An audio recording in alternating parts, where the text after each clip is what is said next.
ছিল, আমি সেই সংগ্রামটা দেখি নাই।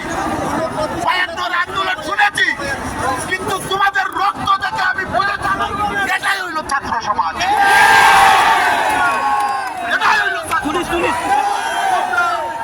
সামাজিক ব্যবস্থার কন্ট্রোল করার ব্যবস্থা করো, তোমাদের মাধ্যমে সরকার তৈরি করো, তোমরা করো এ দেশটাকে নতুন একটা রূপে।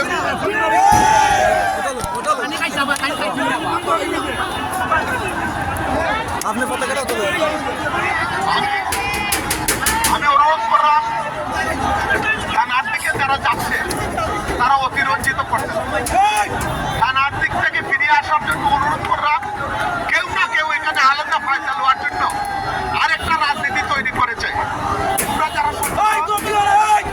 যারা সচেতন, তোমরা থানা পুলিশের সামনে থেকে ছেলেদেরকে নিয়ে আসো, শান্তিতে শ্রীমঙ্গলে বসবাস করার জন্য মানুষকে কমেন্ট করে দিয়েছো, সেই মানুষদেরকে শান্তির ব্যবস্থা করে দাও। এটা আমার অনুরোধ।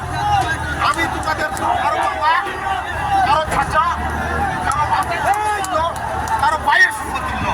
আমার অনুরোধ রাখো, শ্রীমঙ্গল থানাকে শান্তিতে নিরাপত্তা দান করো।